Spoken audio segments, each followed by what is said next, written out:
Carers Network was formed 10 years ago, and as a matter of fact this is their 10th year anniversary, to provide information to carers and to involve carers in the service provision. It started off as a kind of woolly idea.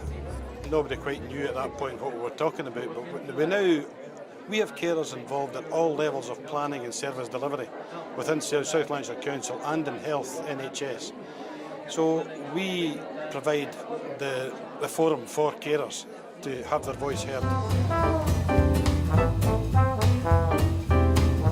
Discussions have been taking place over this past few years at a national level.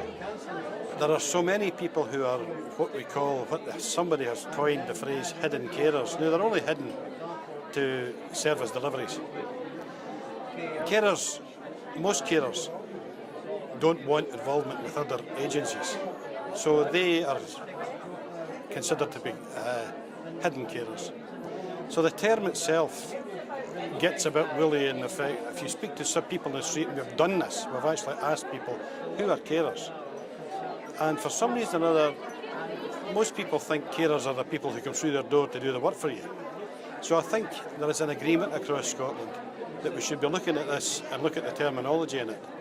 As to, unpaid carers is the term, and even that has a title. It stamps things on your brow a wee bit. So maybe we need to be looking at people who care or whoever, something like that. But we're not there yet. The most important thing is that legislation is there now to cover the fact that carers are recognised as key partners in delivery of care. No longer are carers just a service section. They are part of the delivery of care. They're recognised as key partners in that. The Community Care and Health Act in 2002 deemed it proper and that carers should be recognised as key partners in care and also should be entitled to an assessment of their need in order that they're resourced properly in their caring role. I can speak from personal experience on this one because I had to give up my work to look after my wife. In fact, we lost everything in that quest, and that's where one of the drivers of the Carers Network. I believe the service provision is such now that we can adapt that to allow people to go to work and keep their heads up and keep their families up, but still deliver the care that's required in the home. I think that is where we strive to reach. We are very close to achieving things like this because there's a better understanding between service providers and carers as to what the required needs would be. For a long time there was the fear that for service providers that if we went out and asked every carer what they need, it would cost a fortune, there wouldn't be enough money there. But very often you find that the needs of a carer are not as cost.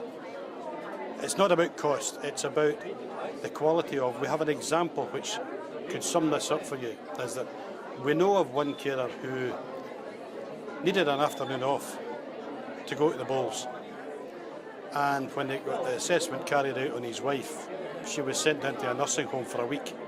So if you compare the costs in there, then he needed help for a Wednesday afternoon to go and play the bowls, and his wife in respite for a week. So if you weigh up the cost, it's not always a cost thing. It's maybe a question of saying, is this what you need? And very often it balances out. All these things are relevant. They're all relevant to carers. Very often in the past there, carers were labelled as being the people who looked after someone, who took care of their disability needs or whatever.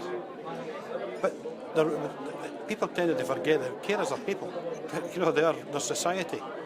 So if we can provide what we're providing today is information on all services, it saves them time because they don't have to run around all over Lanarkshire looking for the information. If we can put that into one place, then they're having that. So that instead of giving out about 4 or 5 hours a week, they can come here for an hour, half an hour, whatever, and pick up the information you need. An example is one lady I spoke to just about 5 minutes ago there, who she said to me, "This is wonderful, I can walk around about this room and it saved me walking across East Kilbride."